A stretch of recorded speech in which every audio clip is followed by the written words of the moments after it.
Nuestra primera ponente es Irene Camacho. Irene, ¿estás? Hola, buenas tardes.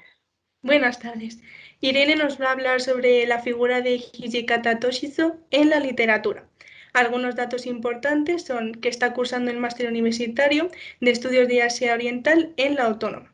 Ha estudiado también los estudios de Asia y África, un grado también de la Universidad Autónoma de Madrid, y ha estado en el programa de intercambio en el Tokyo University of Foreign Studies en 2019. ¿Correcto? Sí, Genial, pues cuando quieras podéis comenzar. vale, pues primero, como ya ha dicho perfectamente Celia, me llamo Irene, soy graduada de estudios de Asia y África en el itinerario de japonés y actualmente estoy cursando un máster de la misma rama de conocimiento y mi TFG del grado tenía que ver con una figura histórica en su representación literaria. Y voy a compartir pantalla para que podamos ir viendo la presentación. A ver. Un momentito, por favor, que es la primera vez que hago esto en Teams. Sueno como mi padre. Vale. Uy. Disculpad.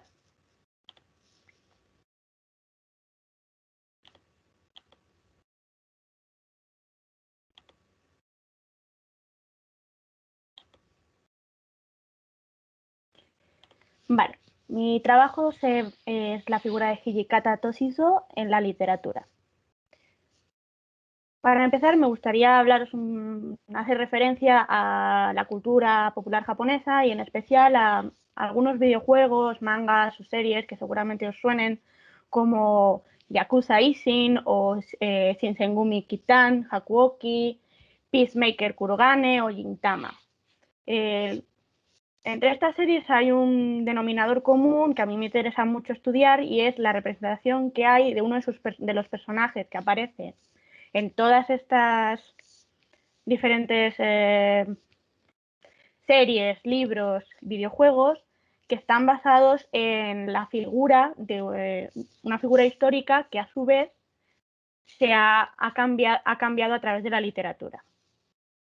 Mi trabajo, los objetivos principales es compartir una serie de observaciones sobre la figura de Hijikata Toshizo en la literatura principalmente y de forma un poco más minoritaria cómo esta figura en la literatura ha afectado a la cultura popular japonesa posterior. Llevó a cabo un análisis de la continuidad de su imagen a través de la traducción de diferentes fragmentos de textos de la época Meiji, Taisho y de un texto de un libro que se llama Moe Oken, que en español se traduciría como Arde Espada, de los años 60, escrito por Shibari Otaro. Y todo esto lo englobo en un marco de investigación de un escritor historiador que se llama Michael Ward en su trabajo sobre la restauración de los villanos en la historia, que se titula Meiji Restoration Losers.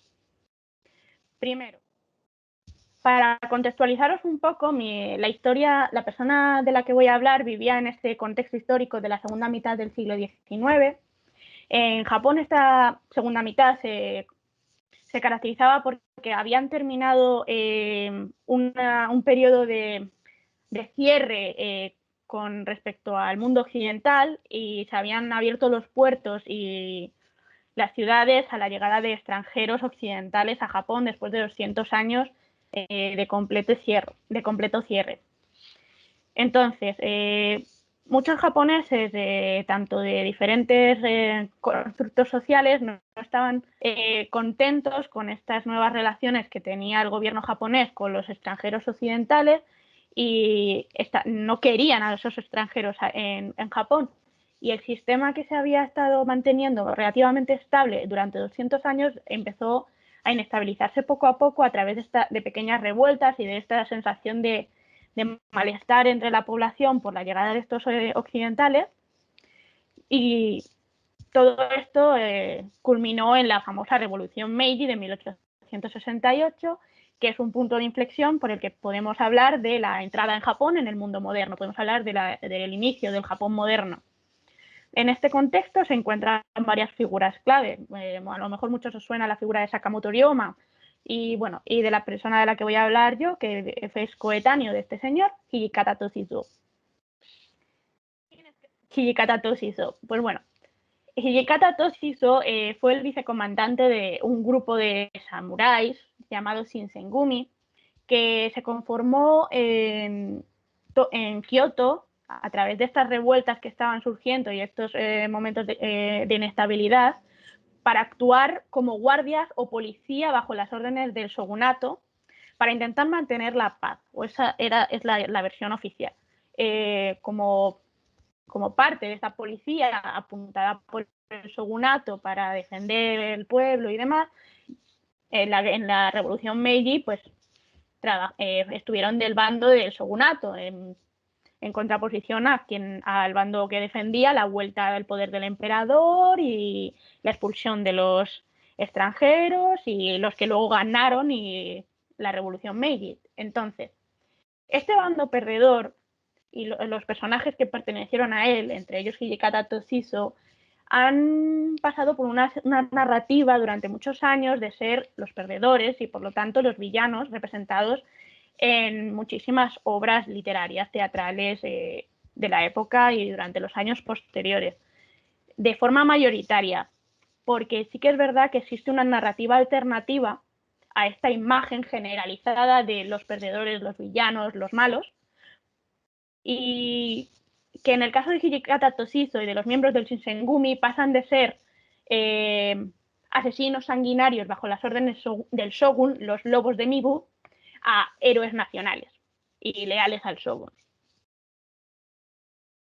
Y una de las obras que ayudan a que esta imagen cambie de un villano sanguinario a una figura nacional respetable es la obra de Shiba Ryōtaro, que se llama Moeoken, como ya he dicho, la espada arde. ¿Y por qué es significativa esta obra? Aparte de por esto, pues en palabras de Michael Ward, como os pongo aquí, hubo un momento que la narrativa general que se contaba de la restauración Meiji, de estos perdedores como villanos, relegados a un segundo plano en favor de los verdaderos héroes de la restauración, pues empezaron a cobrar más fuerza, ¿no? Empezaron a tener un papel más principal. Como dice Ward, apoyar al emperador ya no era una narrativa dominante en la vida de un héroe y, en cambio, los héroes de la restauración en la posguerra fueron retratados como preocupados por su bienestar primero, mientras trabajaban para su comunidad, por la paz y ocasionalmente la prosperidad de Japón en el camino. En esta obra a Hijikata se le representa de esta manera, como un personaje preocupado por luchar, por el simple hecho de luchar, no está preocupado por la política, no le interesa, y no es un personaje malvado, es una persona humana. Y el autor juega muy bien, y para explicaros un poco de por qué esta novela es importante hablaros primero de quién es el autor. Shiba Ryōtaro es uno de los autores más famosos en Japón moderno. Ganó el premio Naoki con su libro El castillo de los búhos y es considerado como, según el historiador Narita Ryuichi, como una de las figuras más populares del Japón de posguerra. Este escritor es sublime en el sentido de que todas sus obras están enfocadas en momentos de gran inestabilidad de Japón, sobre todo la época Tokugawa, la época Edo y la época Meiji, y le gusta mucho escribir libros de corte de no ficción histórica, pero hace una mezcla muy, muy, muy exquisita de datos históricos muy extensos con intuición o imaginación de cómo imagina que se entrelazan esos datos históricos dentro de una narrativa, ¿no? Esto es un poquito problemático desde el punto de vista investigador, porque está en cierta forma influenciando el pasado para presentarlo de una forma que a él le parezca apropiada o acorde a sus ideas. Pero precisamente su gran interés por reflejar esos personajes de la historia, como Hijikata Toshizō, que habían estado tan villanizados, tan olvidados, tan relegados a un segundo plano, era la capacidad de usarlos para calmar la conciencia colectiva de los japoneses, que habían perdido una Segunda Guerra Mundial, que habían estado ocupados por los americanos, que habían perdido cualquier esperanza, cualquier ilusión por sus tradiciones, por ese pasado que ahora resultaba un pasado oscuro, porque habían sido los malos de una guerra mundial, habían perdido, habían sido derrotados. Y las obras de este autor, y también Moeyo Ken entre ellas, pues ayudaban a rescatar ese pasado de Japón de las sombras y hacer que los japoneses como que aceptaran ese pasado como algo de lo que estar orgullosos. O sea, el pasado de Japón no era algo de lo que tendríamos que escondernos, no son villanos. En realidad, eso está otra cosa. Entonces, el autor jugaba muy bien a coger a estos personajes del pasado y darles una vuelta de tuerca para traspasar su imagen a una imagen en la que él interpretaba como un hombre debía vivir durante momentos caóticos de la historia, apartando la imagen de ese samurái político, villano, a las órdenes del shogun que asesinaba a sus opositores. Y conseguía esta imagen mucho más pulida, más lavada y mucho más benigna y más acorde a las ideas de los años 60 que se estaban empezando a ver en diferentes autores de posguerra. Mi trabajo hago una comparación de diferentes fragmentos de historias que hablan de Hijikata Toshihzo como un personaje heroico, exaltado, y no como un villano que, aunque no era la narrativa principal, a través de la obra de Moeyo Ken, se convierte en la forma canónica de ser representado y que a partir de entonces se ha mantenido en diferentes literaturas, diferentes formatos culturales. Las conclusiones que saco en mi trabajo es que siempre van a existir otras narrativas que contradigan la narrativa principal. Por ejemplo, sí que es verdad que estaba Hijikata Toshihzo y el Shinsengumi como perdedores y villanos, pero había otras narrativas orales de otras personas, de otros pueblos, de otras comunidades pequeñas que hablaban del Shinsengumi y de los miembros del Shinsengumi no como villanos sanguinarios o asesinos, sino de otra forma muy distinta, que se ha ido manteniendo y recopilando y reproduciendo hasta llegar a nuestros días. Aquí destaco mucho el papel de la memoria cultural, que es entendida según Jan Ashman, que es un historiador, como aquella cultura que toma un punto fijo que no varía en el tiempo. Y este punto fijo suelen ser acontecimientos muy importantes del pasado que se han mantenido a través de escritos, de ritos, de transmisiones orales. Y es gracias a esta memoria cultural que las figuras como Hijikata Toshihzo o figuras del Shinsengumi han conseguido permanecer vivas en el tiempo y llegar a nuestros días. Y citando un poco a Suzuki Tanimaki en su trabajo La historia de la restauración del Shinsengumi, cuando Shiba escribe sobre el Shinsengumi, cuando escribe sobre Hijikata Toshihzo en su obra, no solo desecha lugares convenientes de su interpretación de materiales históricos, sino que también añade su propia imaginación e interpretaciones como si fuera real para construir la historia.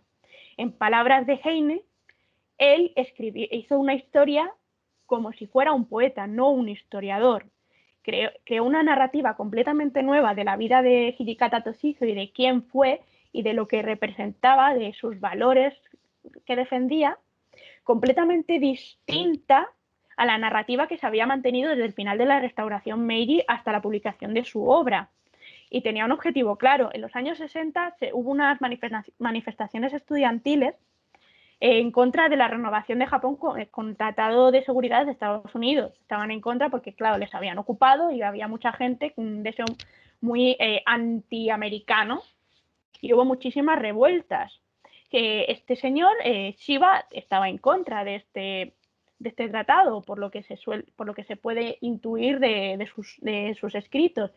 Pero la intención principal del autor siempre fue alejar un poco ese momento actual, contemporáneo, alejarse de él, olvidarse de él y centrarse simplemente en una especie de modelo para poder vivir dentro de esos momentos de tensión, de inestabilidad. Entonces tomó a Hijikata, que vivió en unos momentos de tensión e inestabilidad, y tomó su figura como modelo para los japoneses de cómo vivir en estos momentos de inestabilidad que se estaban viviendo en su momento.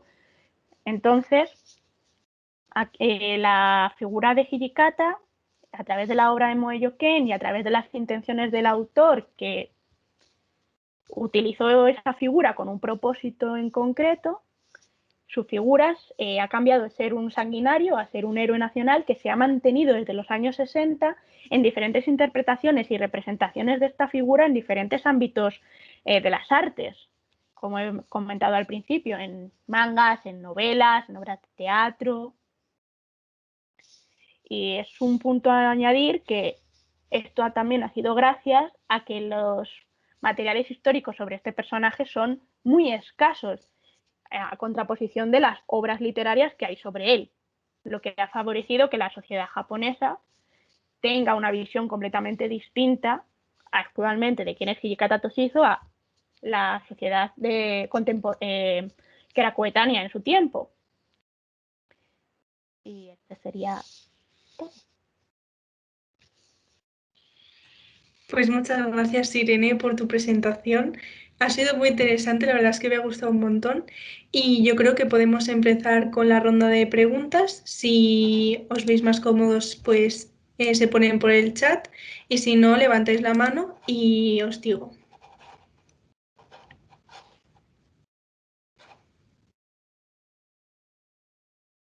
No seáis tímidos, ¿eh? No muerdo.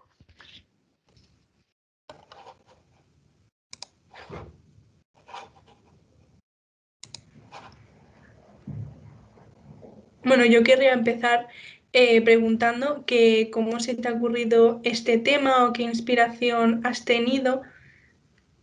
Vale, como has comentado antes, yo hice un programa de intercambio en la Tokyo University of Foreign Studies, la TAF, en Tokio, en 2019. Pues resultó que a las pocas semanas de yo aterrizar en Japón y llegar a la universidad y empezar el curso de intercambio, me enteré por publicidad de internet de que se iba a celebrar un festival en la ciudad de Hino, que está a una media hora en tren de Tokio Central, sobre el Shinsengumi.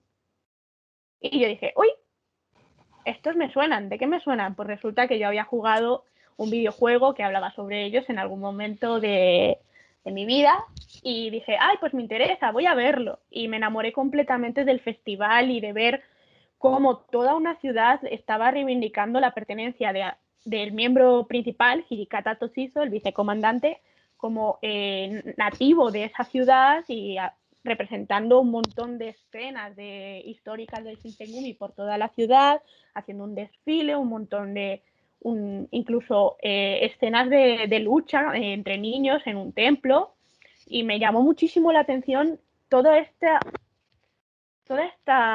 intención de la gente de por qué les veían así. O sea, yo tenía la idea de que eran samuráis, pero samuráis malos, por lo que yo sabía. Entonces, a partir de ahí empecé a investigar más y por temas de mucho ámbito que no se pueden coger en un año para hacer un TFG, decidí reducir mi interés a una figura sola, que fue Hijikata, y a partir de ahí, y buenamente como pude, por el tema de la pandemia, llegué a configurar este trabajo. O sea, no es un trabajo completo en el sentido de que podría haber llegado a muchísimas más fuentes si no fuera por la pandemia, pero toda la información que he podido encontrar y que he podido compilar en este pequeño trabajo, el interés que nació de todo esto fue este festival. Ojo, pues genial. No Se sé hace si todos los alguien... años, por si a alguien le interesa. En abril. En abril.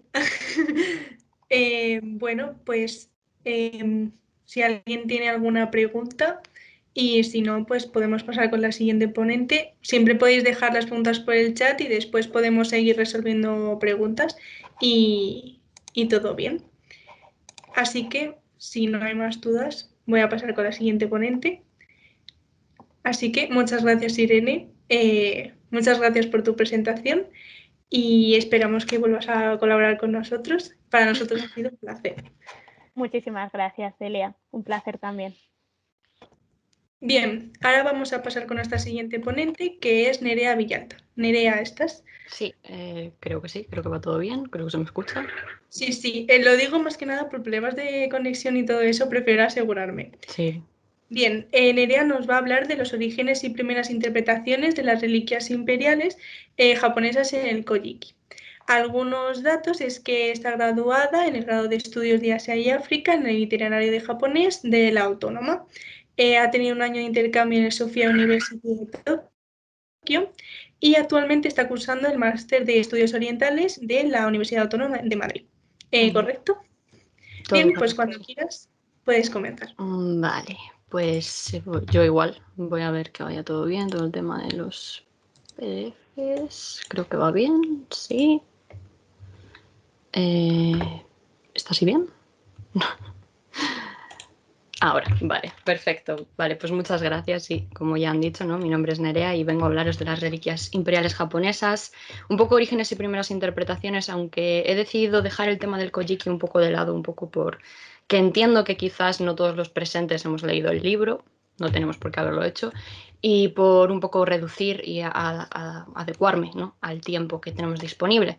Entonces, ¿por qué no decidí yo elegir este tema para mi TCG? Bueno, porque la verdad es bastante interesante teniendo en cuenta que las reliquias llevan, digamos, o han estado presentes en la historia japonesa desde hace milenios y todavía se siguen utilizando, ¿no? Estas imágenes que os estoy enseñando ahora mismo son del acceso al trono del emperador japonés actual, ¿no? De Naruhito. Entonces, como podemos ver, son objetos que desde, se supone, el comienzo de la línea imperial, ¿no? Del trono de Crisantemo, la línea más larga que hay ahora mismo en el planeta, se han venido utilizando. Entonces, yo quería saber un poco de dónde vienen, por qué se eligieron los objetos que se eligieron y por qué no se eligieron otros, y un poco esas ideas, ¿no? Entonces, yo como orienté mi trabajo, pues el objetivo principal era un poco saber la simbología de las reliquias imperiales en su origen. Yo lo centré en periodo Ascanara, ya que, pues bueno, es cuando empezamos a tener, digamos, restos escritos y es donde podemos realmente encontrar literatura, ¿no? Que haga algún tipo de referencia a diversos temas. Y también intenté buscar puntos en común entre las tres reliquias, ¿no? Por tanto, mi metodología fue un poco observar las simbologías y un poco las interpretaciones que se daban de las reliquias imperiales y después buscar estas simbologías dentro del texto del Kojiki. Esa parte del Kojiki es un poco lo que me voy a saltar hoy, aunque la verdad sí que quiero que tengáis en mente que aunque yo no comente citas tal cual del Kojiki como sí hice en mi TFG, todo lo que voy a hablar está presente en este texto, ¿no? Kojiki, que fue, bueno, es el primer texto escrito en japonés que tenemos del año 713. Entonces, muy antiguo, siglo VIII, es de lo que estamos hablando, ¿no? Entonces, exactamente qué es una reliquia o cómo definimos una reliquia y todo esto. Bueno, si nos vamos al diccionario de la Real Academia, nos va a decir que es la parte de un santo, aquello que por haber tocado el cuerpo de un santo es digno de veneración o vestigio de cosas pasadas. Personalmente creo que este es un punto de vista bastante centrado en el cristianismo, bastante eurocéntrico, por lo tanto yo creo que hay que echar la mirada un poco desde una perspectiva un poco más global y yo lo miré desde el punto de vista de la antropología, ¿no? Entonces, desde un punto de vista antropológico, lo que es exactamente una reliquia es un objeto, no necesariamente tiene que ser parte de un santo o que lo haya tocado alguna persona santa, sino que es un objeto que tiene cualidades mágicas y chamanísticas. Y es muy importante tener en mente que son catalizadores de poder. Es decir, se dedican a o se utilizan para canalizar el poder de los ancestros, de los espíritus, los dioses, etc., ¿no? Dependiendo de la cultura, dependiendo de la zona en la que nos ubiquemos. Además, hay que tener en mente que las reliquias se utilizan sobre todo en zonas o, digamos, se empiezan a utilizar en periodos históricos en los cuales la magia y la religión están estrechamente relacionadas con el poder. ¿A qué me refiero con esto? Estamos hablando de culturas en las cuales poseer una reliquia quiere decir que tienes derecho a ese trono. Entonces, de hecho, hay citas de antropólogos tan importantes como es Fraser, por ejemplo, en su libro La Rama Dorada, habla de que la posesión de las reliquias constituye el derecho al trono, ¿no? Porque al final ser capaz de dominar una reliquia quiere decir que tienes el poder para realmente dirigir tu territorio, tu país, a tu gente, ¿no? Básicamente. Esta es otra cita que viene dada por Holtom. Holtom, este libro lo utilizo mucho yo para mi TFG, ya que es un antropólogo que estuvo presente en el acceso al trono del emperador Showa. Entonces, habla de toda esta ceremonia y habla también de las reliquias imperiales, ¿no? Y él lo que explica es que se utilizan en los ritos de acceso al trono y que cuanto más nos vamos hacia, digamos, las culturas primitivas, muchas comillas, en qué es primitivo o qué no es primitivo, ¿no? Pero cuanto más para atrás en el tiempo nos vamos, se vuelven más importantes como salvaguardas al trono. Es decir, esos tronos están protegidos o el poder está protegido por una serie de reliquias. Y esto es lo que vemos también en el caso de Japón, ¿no? Entonces, más o menos, ¿qué contexto histórico es el que estoy trabajando yo al, digamos, mirar las reliquias imperiales en el texto del Kojiki? Bueno, es el contexto histórico del comienzo de la dinastía Tenmu, ¿vale? Entonces, Tenmu fue un emperador que necesitó muchísimo de la legitimación del poder. Entonces, no es de extrañar que las reliquias empiecen a tomar bastante, digamos, fuerza a partir de este momento, ya que, digamos, Tenmu accede al poder en un momento bastante convulso, después de una guerra civil, la guerra de Jinshin, en la cual él lo que hace es, digamos, destituir a Otomo, que es el hijo de su hermano Tenji, y él se queda con el poder. Entonces, claro, necesita realmente afianzar ese poder y asentarlo porque, entre comillas, no era muy legal eso que él había hecho, ¿no? Entonces, ¿cómo lo consigue? Bueno, él centraliza el poder en torno a la figura del emperador, empieza a adoptar, digamos, costumbres que venían mucho de China y luego empieza a utilizar el título de Tenno y se une de esa manera con los dioses, sobre todo con Amaterasu, ¿no? La diosa principal de la religión shintoísta, algo que luego conseguirá afianzar del todo mediante las 3 reliquias imperiales y la literatura, como por ejemplo el libro del Kojiki, ¿no? Las 3 reliquias imperiales: espada, espejo y joya. La espada es la que llamamos la espada Kusanagi.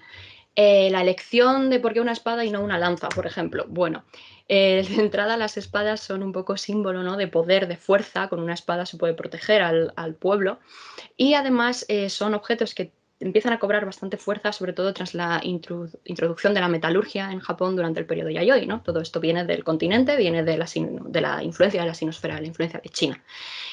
Actualmente no se sabe muy bien si la espada Kusanagi que se conserva es la original o si es una réplica, ya que se supone que la original se perdió en la batalla de Dan no Ura durante las guerras Genpei en el año 1185. Pero bueno, también hay otra teoría que dice que nunca salió del santuario de Atsuta, entonces puede ser que sí que se siga manteniendo. No lo sabremos, las reliquias imperiales japonesas nunca se han visto, no hay fotografías, no se pueden estudiar, ya que es un objeto sagrado, por lo tanto, no se sabe. ¿Cuándo vemos una primera interpretación mitológica de la espada Kusanagi? ¿Cuándo se le da este nombre? Es mediante el mito de la serpiente de 8 cabezas de Koshi, en la cual Susano, el dios Susano, lucha contra esta serpiente, la mata y de su interior pues sale una espada, y esta espada es la espada Kusanagi, ¿no? Y de hecho es dentro de las diferentes interpretaciones que encontré, por ceñirme al tiempo, voy a hablar solamente de una de ellas, que es de la asociación con las fuerzas naturales. Y es que la espada Kusanagi está estrechamente relacionada con el dios Susano, dios de los océanos y la tormenta, y por tanto suele representar el trueno.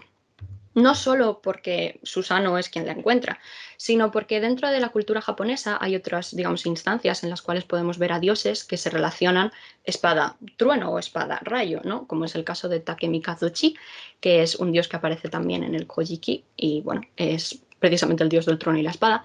Y luego también existe una relación cultural muy estrecha en el folclore japonés entre las serpientes, los lugares ocultos y el trueno. De hecho, en el mito de Izanami Izanagi, cuando Izanami muere y va a las tinieblas, ¿no?, al mundo de las tinieblas en el Yomi, se dice que de su cuerpo que se está descomponiendo salen una serie de divinidades del trueno, ¿no? Entonces así se ve toda esta, digamos, todo este hilo conductor que se relaciona con la espada Kusanagi. El siguiente objeto sería el espejo Yata, ¿no? El espejo Yata, de nuevo, tiene mucha influencia también de la cultura china. tradicionalmente relacionados en el continente con el misticismo y la superstición. Se cree que los espejos, por reflejar las imágenes de la gente, atrapaban su alma, ¿no? Un poco como sucedía con las fotografías, ¿no? Que se creía que una fotografía atrapaba el alma de alguien. El espejo es un poco la misma idea, ¿no? Entonces se considera que es hogar de los kami. En muchos casos aparecen en santuarios sintoístas también, ¿no? Ahí se utilizan los espejos por esta razón. Entonces, la primera vez que vemos el espejo es durante el episodio de la risa de los dioses del Kojiki, ¿no? Un episodio en el cual la diosa Amaterasu, espantada por su hermano Susano, se esconde en una cueva. Entonces, ella es la diosa del sol y al esconderse, vaya qué problemas ha ido el sol. Entonces, el resto de los dioses lo que intentan hacer es hacer que salga y para ello hacen un ritual, se ríen todos juntos y Amaterasu, curiosa, abre la gruta, sale y es en ese momento cuando regresa el sol. También es en ese momento en el cual podemos encontrar esa asociación entre el espejo y el sol, ¿no? Amaterasu sale, se refleja en el espejo, por lo tanto se produce esa conexión entre la figura del sol, la figura de Amaterasu y el objeto en sí mismo, ¿no? Como ya he dicho, se tiene esa idea de que el espejo lo que hace es atrapar, digamos, de alguna manera el espíritu o el alma de un kami, y en ese momento es cuando el espejo deja de ser un simple espejo utilizado para un ritual y pasa a ser el Shintai de Amaterasu, ¿vale? Por Shintai entendemos un objeto que es el hogar de un dios o el hogar de un kami, en este caso de la propia Amaterasu. La última parte de las reliquias imperiales es un magatama, una joya, que es el magatama Yasakani.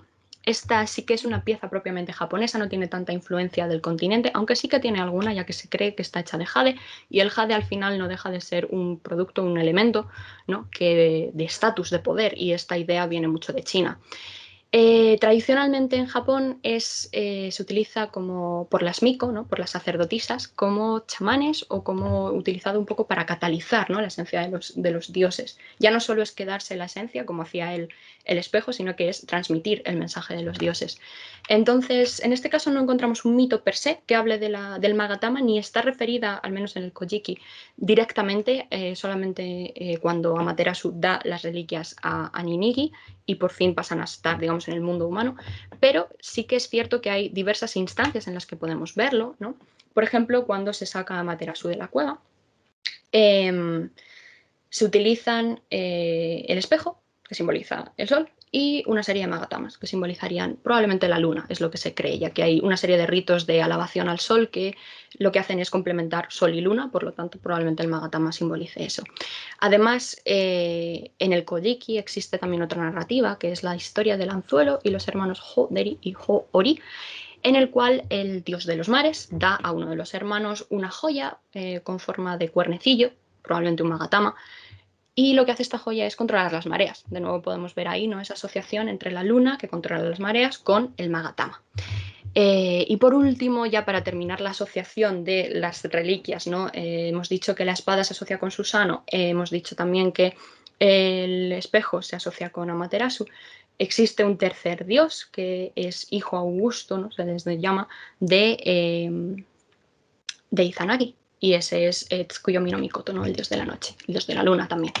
Por lo tanto, ya una vez hemos visto la simbología de cada una de las reliquias, ¿qué se puede extraer un poco así como conclusión, ¿no? Bueno, que poseer las tres reliquias al final lo que es una posesión del poder supremo y control sobre todo el territorio, ¿no? Cada una de ellas controla una zona diferente o está relacionada con un poder distinto, por lo tanto, si posees las tres, pues tienes el poder sobre todo, ¿no? Además, no solo es eso, sino que además quiere decir que el soberano está validado por los tres hijos augustos de Izanagi, ¿no? Se poseen sus emblemas, por lo tanto, los dioses están de acuerdo con que ese emperador en cuestión o que ese soberano está en el poder. Y luego, esta es otra conclusión, la extrae Holtom, a mí me ha parecido bastante interesante, y es que él comenta que las reliquias son realmente emblemas de la luz en diversas formas, es decir, tenemos la luna, tenemos el trueno y tenemos el sol, que todos ellos se relacionan con la luz. Y probablemente eso represente el Hitsugi, lo que es la sucesión de la luz, ¿no? En toda esta línea sucesoria que está en la Casa Imperial japonesa, pues digamos lo que se va pasando es toda esta idea, ¿no? De la luz y digamos del soberano como un ente prácticamente celeste, ¿no? Conclusiones y futuras investigaciones que extraigo yo de esto. Bueno, la mitología y el Kojiki son útiles hasta cierto punto para poder ver todo esto, ¿no? Al final lo que se tiene que hacer es un análisis bastante transversal y consultar en diferentes disciplinas para poder realmente ver, pues, cuál es el trasfondo, ¿no? Detrás de todas las reliquias en este caso. Y como futuras investigaciones o algo que yo viendo un poco, analizando, haciendo mi TFG, cosas que se me vinieron a la cabeza, ¿no?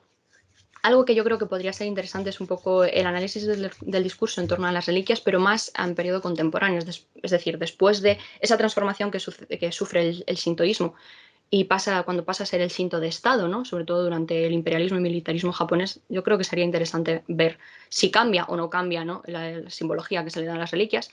Y luego también un poco las reliquias y su representación en la cultura pop, porque si buscáis cualquiera de estos nombres en Google, vais a sacar como 50 imágenes de Naruto. Entonces es bastante interesante ver cuándo se utilizan, para qué se utilizan, cómo, qué tratamiento se le da, ¿no? Y con esa reflexión tan sesuda me gustaría concluir mi presentación. Muchas gracias por escucharme y bueno, ahí tenéis mi contacto para lo que necesitéis. Y a ver ahora cómo quito yo esto. Bueno, Nerea, pues muchas gracias a ti por haber venido. Y Perfecto. bueno, si queréis empezar con la ronda de dudas, podéis levantar la mano o en el chat.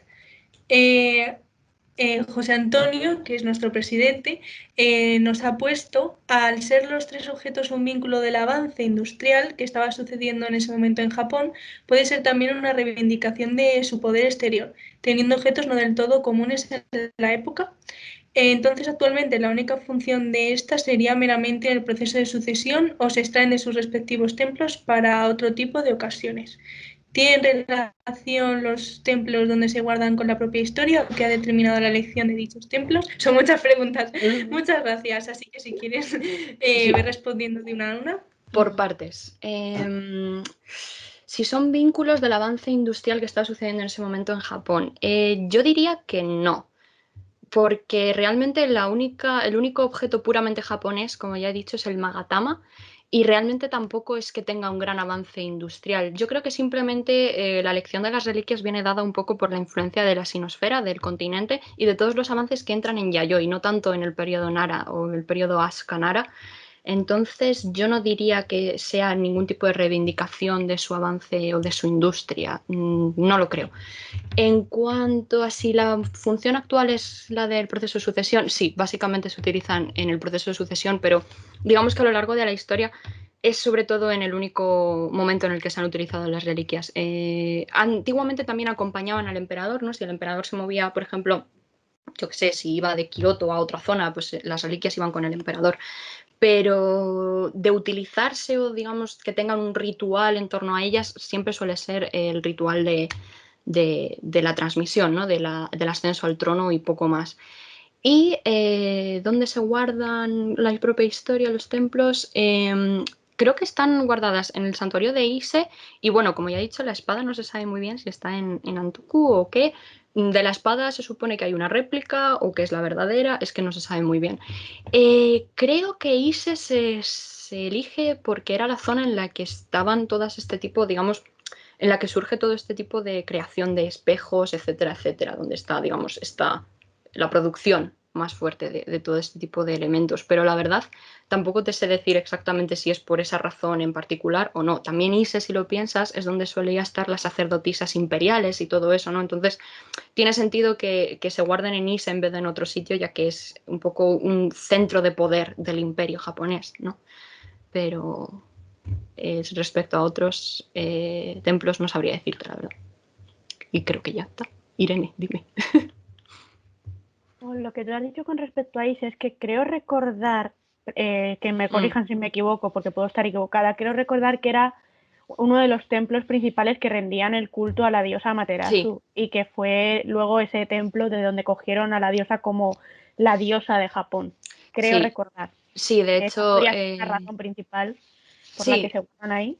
De hecho, al santuario de Ise se solía mandar a una de las hijas del emperador para que se convirtiera en el amigo principal, ¿no? De la sacerdotisa principal de ese santuario. Entonces, muy probablemente se guarden en Ise por el culto, por la relación con el culto con Amaterasu. ¿Por qué se guarda en Antoku? O se supone que se guarda allí la espada. Ni idea, sinceramente, no lo sé. Tendría que mirarlo, pero bueno, mira, para investigar también. Bien, si alguien tiene alguna duda más y si no, pues pasamos con la siguiente ponente. Voy a dejar un momento a ver si a alguno se le ocurre alguna pregunta.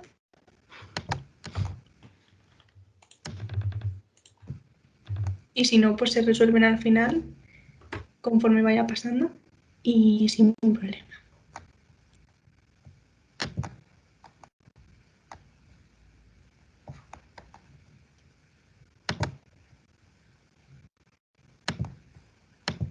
Bien, mira, hay una pregunta. Paula.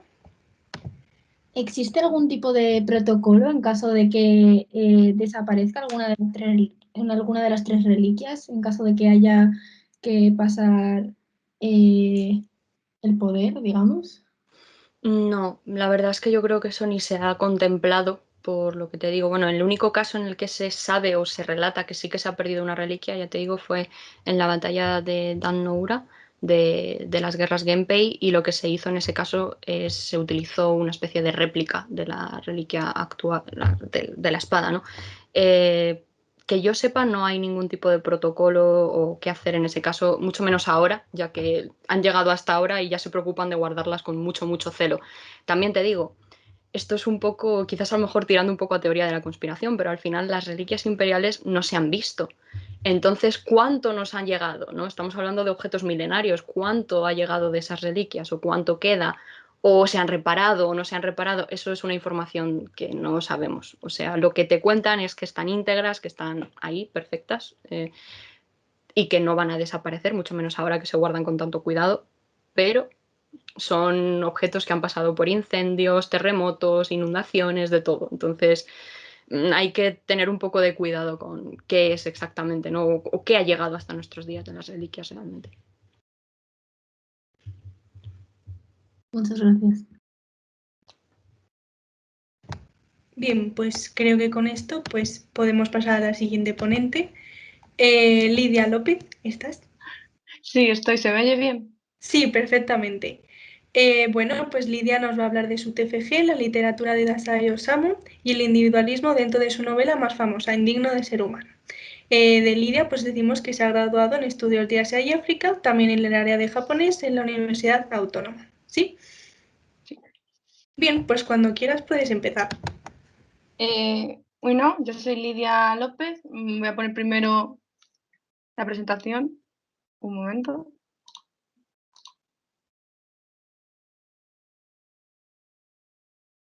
Se está abriendo un segundo. Ahora, ¿lo veis? Se debería ver dentro de ya. ¿Ahora lo veis?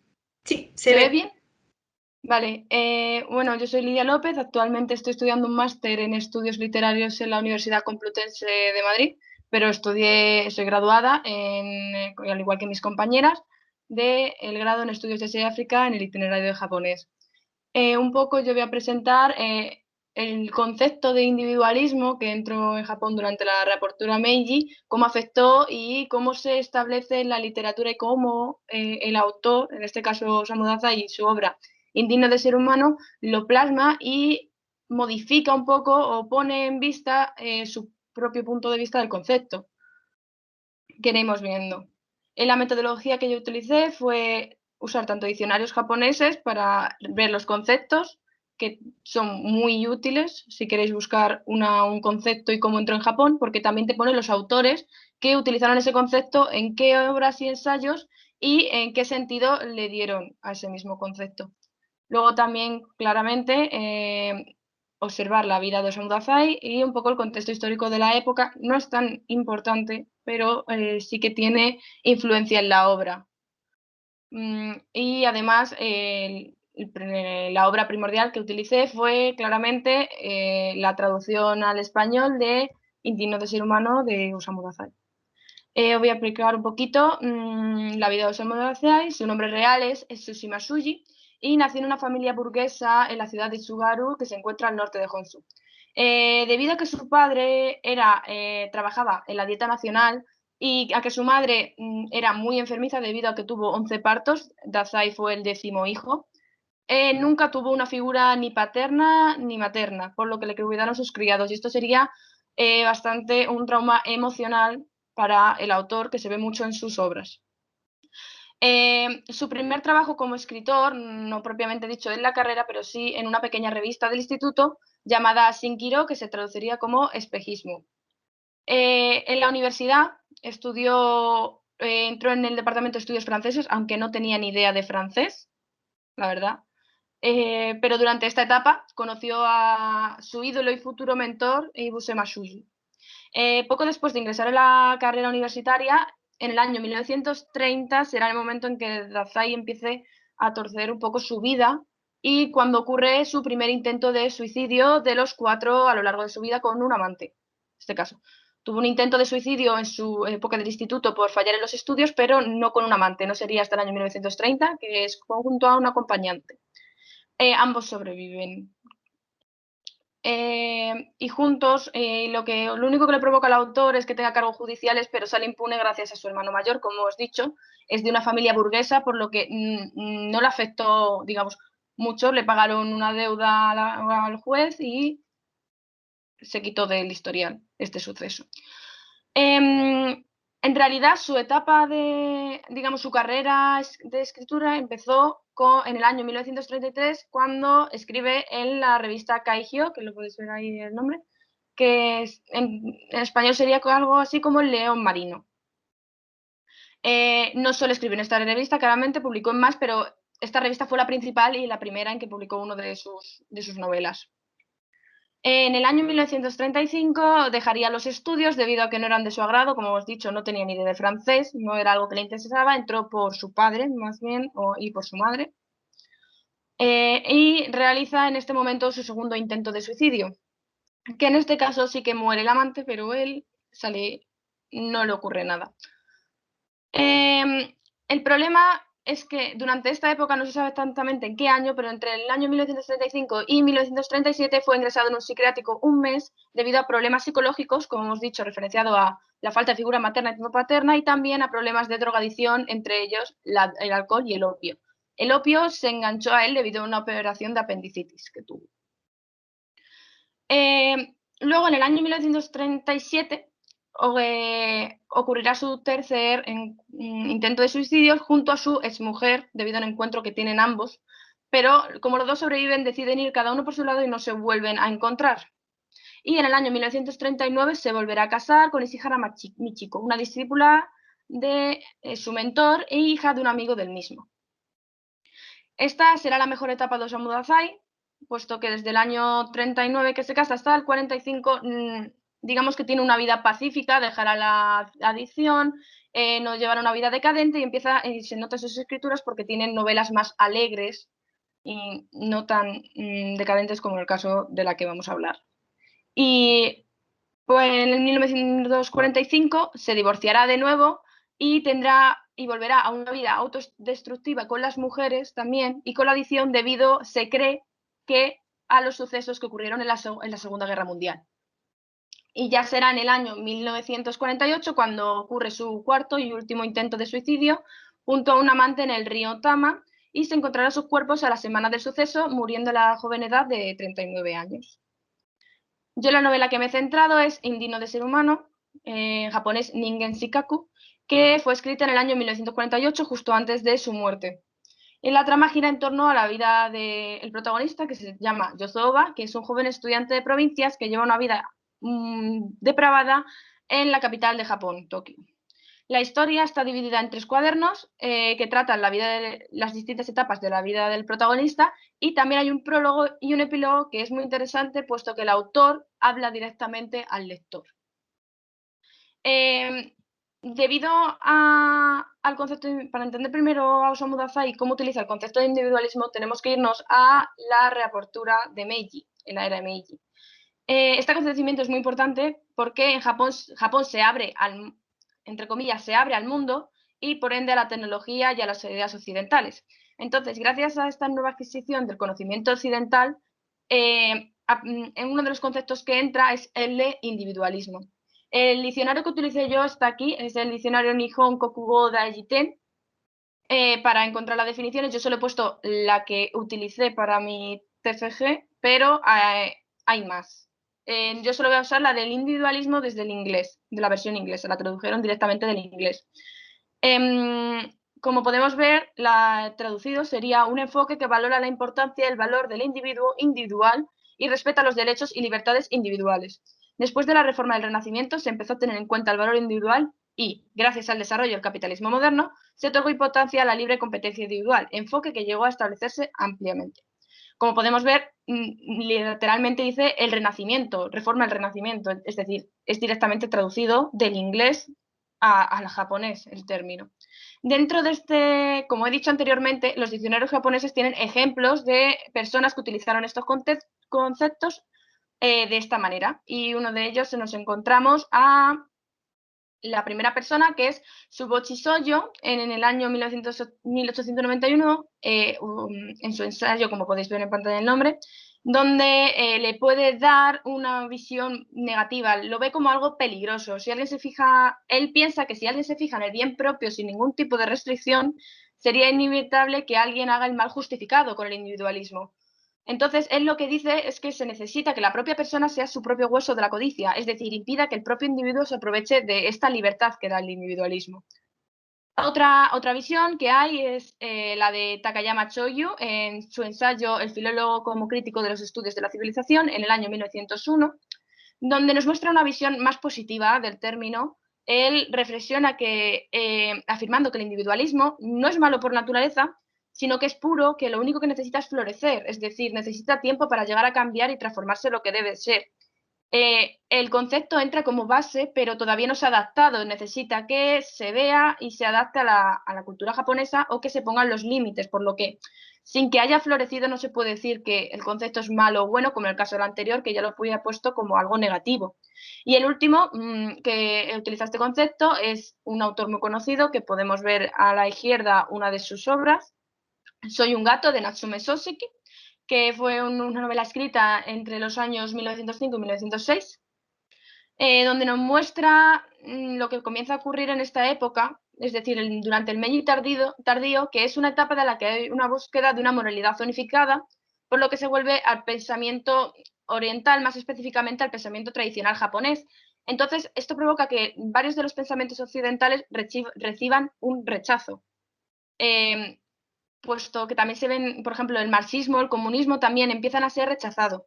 Incluso él, dentro de la novela, utiliza el término de izquierdas, donde hace referencia a las ideologías como el marxismo, el anarquismo y el comunismo, que utilizaban conceptos como el de individualismo, por lo que hay un intento de rechazar todo esto y se puede ver a través de la novela del autor y la mención que tiene sobre el individualismo. Esto no aparece en el diccionario, pero lo añadí yo de mi lectura. Natsume Soseki tiene una obra que está traducida en España por Satori, que se llama Mi individualismo y otros ensayos, donde sí puede ver mejor el punto de vista del autor.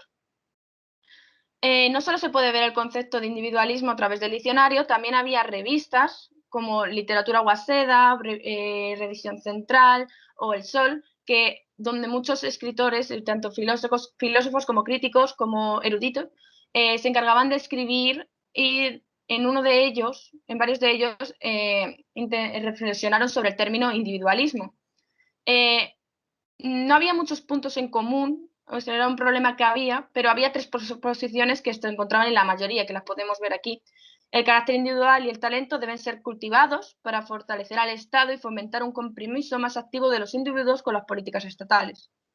Otra de las proposiciones es la autonomía personal y la autoexpresión eran legítimos dentro de una esfera privada restringida, que coexiste en una tensión incómoda con los valores dominantes de la esfera pública. Y el último era el desarrollo del individuo libre y autónomo, tenía el valor más fundamental por el que el Estado de la sociedad debe ser juzgada. Como se puede observar, entre estas tres proposiciones se dirigen al concepto de individualismo, pero más en el ámbito cultural, donde el individualismo no es un movimiento, pero sí un juicio popular histórico sobre el carácter esencial de la sociedad occidental. Lo importante de estas ideas es observar cómo este concepto no tuvo una definición fija. Entró en Japón y fue cambiando y fue reflexionado por distintos pensadores, escritores, filósofos, críticos, hasta que llegamos a nuestro autor, que en mi TFG más extendido también hago un análisis de la obra, de su vida, de las influencias de los movimientos corrientes que hubo en la época, y se puede decir que utiliza su novela de Indigno de ser humano como un medio para reflexionar sobre lo que denominaría la nueva forma del individualismo. Durante toda la obra se ve que el autor intenta entender cuál es el papel del individuo en la sociedad y cómo este individualismo está camuflado dentro de la sociedad japonesa, que supuestamente se ve desde una visión colectiva. Es decir, él afirma dentro de la novela que la sociedad en realidad es el conjunto de individuos. Incluso años antes de su muerte, al mismo tiempo que escribía Indigno de ser humano, realiza la siguiente afirmación dentro de un libro de ensayos que se titula, traducido, sería La nueva forma del individualismo, como he dicho, donde dice que, partiendo del principio, se debe tener en cuenta que es natural que el mundo abrace al socialismo. Por mucho que digamos que es democracia, en realidad se trata de socialismo y debemos saber que tiene una ideología distinta a la del pasado. E incluso en el contexto de la ética, debemos mirar de frente a esta realidad que es la representación de un individualismo nuevo. Puede que sea necesario pensar que el hecho de que lo afirmemos signifique que existe nuestra forma de vivir. Hay que añadir que dentro de la novela el propio protagonista comenta que gracias a que acepta a la sociedad como un conjunto de individuos, logra librarse de su miedo hacia ella y es un temor que le acompaña durante todo el relato. El autor afirma que existe un nuevo individualismo dentro de la sociedad que está arraigado en el socialismo y por ende en la democracia. Esto quiere decir que no se puede evitar su existencia y que además no desaparece, sino que se transforma. También agrega que está dentro de nuestra forma de vida y negarlo significaría negar nuestra propia existencia. Entonces, Dazai Osamu también hace al lector, desde un punto de vista deprimente, bastante deprimente en su novela, dudar sobre el sistema actual en el que se basan las sociedades en las que vivimos y cómo éstas nos marcan un camino y unos valores a seguir. El autor realiza un cambio de mira donde pone al individuo como centro más que una sociedad conjunta. Dazai Osamu acaba confirmando que la sociedad no hace al individuo, sino que es el conjunto de individuos el que forma la sociedad y por ello esta misma se rige por sus intereses y objetivos individuales. Aunque se puede decir que hay un cierto colectivismo, siempre está influenciado por unos intereses individuales. Y ya estaría. Y este fue mi TFG. Pues muchas gracias, Lidia, por tu presentación, y con esto pues se abre la ronda de dudas. Las podéis poner por el chat y si no, pues levantáis la mano y así pues es un poco más dinámico.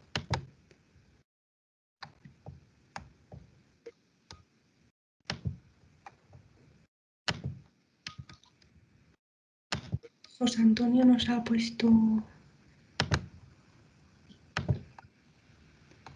nos ha puesto una pregunta. Gogoigo, no sé muy bien si lo he pronunciado bien.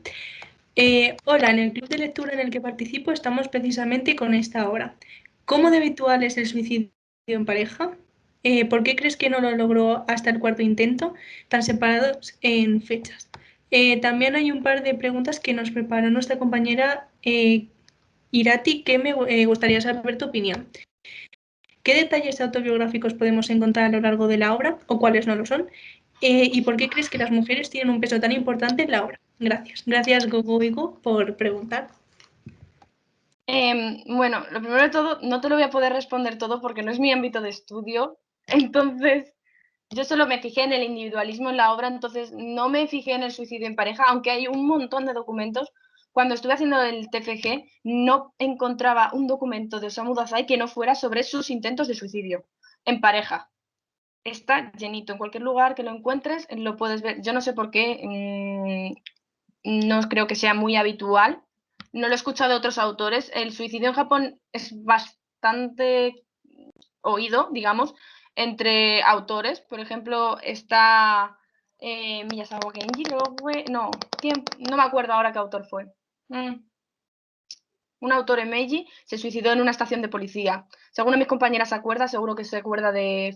no me acuerdo el nombre, pero es muy habitual que varios autores japoneses realizaran el suicidio. Lo raro es que este autor, la verdad, era el único que lo hacía en pareja. Que yo sepa, es el único que lo hacía con un amante. No sé por qué, pero hay bastantes documentos que tratan sobre este tipo de suicidio. No te puedo contar más porque no leí nada sobre ello. Me centré en otras cosas. ¿Por qué crees que no lo logró hasta el cuarto intento? ¿Tan separadas fechas? También bueno, a ver, la verdad, yo creo que porque tuvo suerte. Porque la verdad, en una de ellas muere una de las amantes. Y no sé por qué el señor sobrevivió. Yo creo que el destino lo quiso Pero, ¿y por qué tan separados? A ver, los separados es porque el primer intento de suicidio, que fue en su época de estudiante, que no fue con amante, este fue solo, fue por un fracaso en los estudios. El segundo, el de 1930, fue 33. Yo creo que fue porque no estaba contento con lo que estaba estudiando ni cómo iba su vida. El segundo en Con amante fue más o menos por lo mismo. Fue cuando dejó la universidad y se encontró. Además, hay una cosa interesante que iba a ser premiado con el premio Akutagawa, pero le ganó Kawabata Yasunari. Y para él, Akutagawa era un ídolo, al igual que Ibuse Matsuji, y le dolió mucho no ganar su premio. Esa fue otra de las razones que el segundo suicidio. El tercero fue por la mujer, con la exmujer, se reencontró con la exmujer y se quiso suicidar con ella. Y en el cuarto, digamos que es porque volvió a esa vida autodestructiva. Y yo creo que por esas razones fueron tan alejados esos intentos de suicidio. Hubo una razón, pero no sé por qué sobrevivió.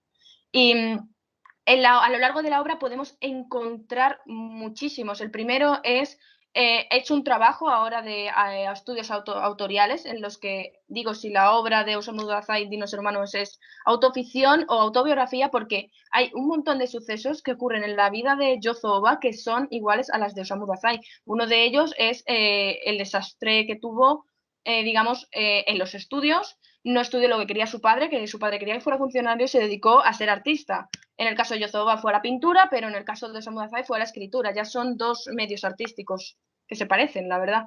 Luego otro que es, su padre también era de la dieta, tanto el de Yozo Oba como el de Osamu Dazai. La figura materna y paterna no aparece, ninguno de los dos. ¿Qué más la drogadicción, ambos eran adictos al alcohol y a las drogas. En el caso de Yozo Oba fue la morfina, debido a una farmacéutica que se la da para que deje el alcohol. Hay varios puntos bastante en comunes, el intento de suicidio también, el cargo judicial que les salva a su hermano mayor. Hay bastantes puntos en común entre ambos, la verdad. Es muy interesante verlos y he hecho un trabajo de ello y la verdad es que es muy interesante. Me gusta mucho hacer ese trabajo. ¿Y por qué crees que las mujeres tienen un peso tan importante en la obra? Yo creo que es porque el problema que tenía con las mujeres.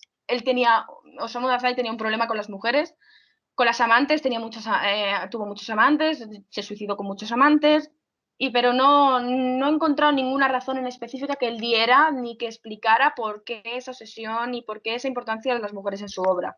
Yo, a mi parecer, es por al igual que tuvo problemas con el alcohol y las drogas, también era un poco, le gustaba la compañía de las mujeres, que también le pasa a Yozo Oba. Se va mucho a prostíbulos y se mete en el mundo de, digamos, las mujeres, en la relación con las mujeres. Espero haber respondido más o menos tus preguntas dentro de lo que cabe y con mis conocimientos. Vale, un momento. José Antonio nos pregunta, luego va Irene, que he visto que ha levantado la mano, y luego Grenetina Ruiz, creo que no sé si le he dicho bien. José Antonio nos pregunta, si estas obras se escribieran ahora con esta visión del individualismo, ¿habría cambiado algo? Y luego, ¿qué se opina ahora sobre el individualismo hoy en día en Japón?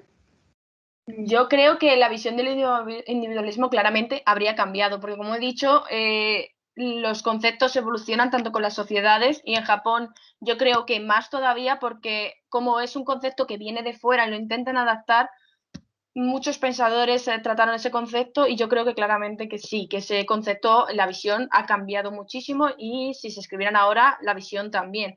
Yo creo que no hubiera sido tan deprimente Dazai Osamu si se hubiera escrito actualmente la obra. No hubiera habido tanto, yo creo, problemas de drogas y alcohol en la actualidad. Según he leído en novelas actuales japonesas, no se trata tanto esos temas abiertamente o no están tanto en la vida de los japoneses como en la época del autor. ¿Y qué se opina ahora sobre el individualismo en Japón? Yo creo que actualmente está más presente y se ve más como la definición en inglés que se ha dado, como lo vemos actualmente nosotros, aunque también se ve como oposición del colectivismo que hay. Osamu Dazai lo ve como parte de él, es decir, dentro de ese colectivismo su centro, el centro del colectivismo japonés sería el individuo para Osamu Dazai. Actualmente yo creo que lo ponen como contraposición, o eres de colectivismo o eres de individualismo. Un poco lo veo así actualmente. Irene había levantado la mano. Sí, bueno, primero quería hacer una pregunta con respecto a lo de los suicidios de Dazai. ¿Y no tendría a lo mejor estar relacionado con obras como Los amantes suicidas de Amijima y la representación del amor, la representación más pura de amor de los amantes que mueren juntos o por ese estilo? Y mi segunda pregunta tiene que ver con los tintes autobiográficos que has mencionado de Indigno de ser humano. ¿Podrían estar relacionados o pueden estar influenciados por la novela Ello? Me encanta esa pregunta porque lo investigué hace poco y es que es maravillosa. En mi opinión, sí. Hay gente que no mete a Osamu. Primero te voy a contestar la segunda, que es la que un poco más larga, pero en mi opinión, sí. En mi opinión, Osamu Dazai no es parte de la corriente de la novela del yo, porque la novela del yo, como algunas personas ya saben, tuvo un periodo muy corto, estuvo en Tyson, no funcionó, lo rechazaron por ser demasiado universalista, pero yo creo que sí que cogió influencia. Además, es muy interesante porque yo he mirado con los términos occidentales de autobiografía y autoficción, y la novela del yo y la novela de Osamu Dazai vino antes de que se inventara el propio término en Europa de autobiografía y autoficción. Es decir, en Japón inventaron primero, digamos, un término para referirse a la novela que se escribe de sí mismo y con algo de ficción, que es la novela de autoficción, que no existe ese pacto con el lector de que todo lo que se escribe es verdad. Entonces yo creo que sí que tiene influencia, pero él lo modificó de tal forma que lo actualizó, digamos. Lo que Osamu Dazai añade a, digamos, lo que no había antes en la novela de yo, según he leído, es que no tiene una relación cercana con la persona de la que está hablando. Él se encuentra esos cuadernos porque una señora de un bar que la conoce se los da. Y él, al leer su vida de desgracia, dice, quiero publicarlo. O eso es lo que deja caer, tanto en el prólogo como en el epílogo. Entonces es lo interesante de que no mete una relación cercana. Es como si hablas de... lo he comparado yo incluso como decir, hay un amigo que le ha pasado esto, pero en realidad es la experiencia propia, pero yo digo hay un amigo por razones, por ejemplo, de que seas juzgado, porque la novela está hecha de tal forma de que el propio lector, el lector implícito de la obra, es decir, el lector que proyectas en la obra, es un lector que juzga a Yozo Oba. Estás leyendo su vida y estás juzgando sus acciones a partir de lo que te están contando y juzgando a la persona. Hay veces que incluso dices, joder, ¿por qué hace esto? ¿Por qué te metes en el alcohol? ¿Por qué vuelves? Lo juzgas más que ser solo un simple lector. Y además lo haces desde arriba, porque una de las características de Yozo Oba que a mí me interesan mucho es que él teme tanto a los divinidades como a la humanidad, y tú como ser humano miras arriba como una divinidad mientras juzgas el libro. Entonces actualiza la forma, incluye al lector, que es algo que no se ha hecho mucho, al menos en lo que yo he leído en la literatura japonesa, y por eso me parece tan interesante su obra. Y yo creo que por eso no se puede encajar en la novela del yo, porque lo actualiza, pero nunca se ha puesto un género que lo represente.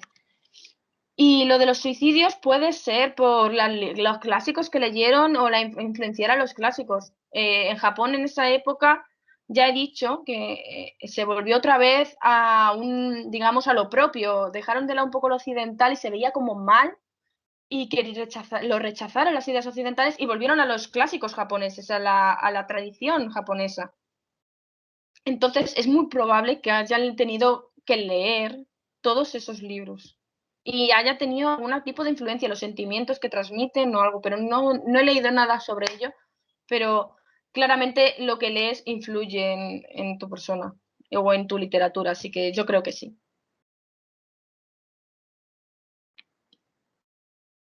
Espero haber respondido tu pregunta, Irene. Bien, he visto que Irene Tina Ruiz había levantado la mano. No sé si quería preguntar algo. ¿Sí me escucha? Sí, sí. Ah, sí, salud, soy de México, mi nombre es Elizabeth. Me encuentro estudiando japonés actualmente y hace 2 años estuve en un curso de literatura y pues de ahí aprendí a conocer autores de Japón, que yo ya había escuchado anteriormente como Natsume Soseki, Osamu Dazai, Atsushi Nakajima, incluso Chuya Nakahara. Y mi pregunta es, ahorita que mencionaron de que Akutagawa era, pues sí, todo un ídolo para Osamu Dazai. Y de hecho tengo este libro, no sé si alguien lo ha visto. No, yo no lo he leído. En casos, hay una parte donde se menciona que no directamente, pero sí hace referencia a, sabemos que Akutagawa también se suicidó y me parece que eso tuvo un gran impacto también en el autor Osamu Sí. Dazai. Entonces, no sé si ustedes opinan que pues en los lapsos, las veces que él intentó suicidarse, o sea, me refiero a Dazai, ¿creen ustedes que tuvo que ver el suicidio de Akutagawa sobre Dazai? El primer intento de suicidio individual sí que tuvo que ver porque fue justo cuando, aparte del fracaso de los estudios, no lo he mencionado porque el contexto, no he mencionado toda la vida del autor, pero Akutagawa se suicida. En un momento tiene, debido a un miedo por problemas mentales que tiene, no me acuerdo ahora mismo cuáles eran, pero él debido a ese miedo se suicida y justo es en la época en que Osamu Dazai intenta su primer intento de suicidio individual. Y sí que le influencia mucho, es su ídolo y la verdad que le afecta muchísimo. Incluso perder su premio fue para él el fin del mundo. No, al no haber ganado, incluso Kawabata Yasunari, cuando le entrevistaron y él dijo que Dazai estaba rodeado de una nube de desgracias. Es decir, no es solo que el autor tuviera su vida o viera su vida de forma decadente, es que la gente a su alrededor, la gente que le conocía, la veía igual. Entonces, muy interesante ver también la visión que tenían de ese autor en la época. Pero sí, Akutagawa tiene mucha influencia en Dazai y el suicidio de Akutagawa le afectó muchísimo durante su época de instituto. Y también influyó en su primer intento. Ok, bueno, también quería comentar que todo esto es bastante interesante y es un privilegio el poder estar aquí y compartir así que mucha historia. Yo admiro mucho a los autores pues así que de Japón de aquella época y es admirable el trabajo de investigación que todos hacen. Y pues gracias por responder mis dudas y comentarios. Gracias a ti, la verdad. Me alegro que os guste nuestro trabajo y el esfuerzo que hicimos para toda esta investigación y la verdad es que es muy interesante. Luego, como dijo mi compañera Nerea, se te ocurren otras ideas, otras líneas de investigación y la verdad es que también podemos ayudaros a que digáis, me interesa esto que no lo ha mencionado y podría yo intentar investigar sobre ello. Animaros a que si queréis hacerlo sobre estos temas o leer un poquito más sobre ellos, porque influyen muchísimo los conceptos de la época, la cultura, la sociedad de esos momentos en las novelas y es muy interesante ver esa relación. Sí, es bastante interesante y pues, bueno, ya más para terminar mi comentario. Yo actualmente me encuentro, de hecho, escribiendo. No soy experta, todavía me falta mucho para tener conocimiento de, pues, de una escritora, porque hace un año dejé literatura, de hecho, por esto de la pandemia. Sí la pausé también para enfocarme solo en el japonés. También me falta mucho, pero mi sueño es escribir junto con un compañero que de hecho es poeta y él me dijo que a él le gustaría así como que pasar su poesía al japonés. Y pues hay, como sabrán, hay muchas reglas bastante estrictas en cuestión de la poesía y haikus en Japón. Entonces le dije, no, pues espera un poquito, primero termino mi japonés y después la literatura, porque pues, sí necesito mucho trabajo para pasar sus idiomas, así que su poesía del español al japonés, porque es un gran trabajo y me va a tomar un tiempecito. Y pues eso sería todo y pues muchas gracias por responder a mis comentarios y mis dudas y está todo muy bien, me ha gustado mucho la conferencia. Me alegro mucho. Bien, agradezco mucho esta interacción, así pues la charla es mucho más dinámica y muchas gracias a ti, Lidia. La verdad es que la presentación me ha gustado un montón, me ha parecido muy interesante y no sabía lo de los suicidios. Madre mía, sí que tuvo suerte. Era un señor, era un señor, era un señor, Sí, es sí, sí. maravilloso. Así que si alguien tiene alguna duda con alguna de las presentaciones, es el momento, tanto por el chat como podéis levantar la mano. Y si no, pues finalizo. Voy a esperar un momento. Ah, sí, ya me acuerdo del autor que se suicidó, Mishima Yukio. Ya pueden dormir en paz. Que justo da la casualidad de que es contemporáneo de Shiba Ryotaro. Mishima Yukio y Shiba están muy influenciados en su literatura entre sí.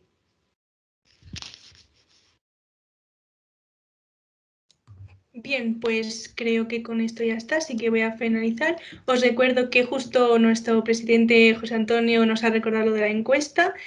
Por favor, rellenadla pues, para saber vuestra opinión, las cosas en las que podemos mejorar. Os recuerdo también que si queréis participar, bueno, queréis estar presente en las siguientes charlas, que son el 26 de febrero y el 12 de marzo, pues rellenáis la encuesta que está en la página web. Y creo que con esto ya está. Agradezco muchísimo a las ponentes, a Lidia, a Nerea y a Irene por participar y por ayudar pues, a que se divulguen sobre todo temas de Japón, porque me parece muy importante. Y también agradecer a todos los que habéis estado aquí, a los que os habéis querido unir, porque sin vosotros pues, estos proyectos no podrían salir. Así que muchas gracias por haber venido.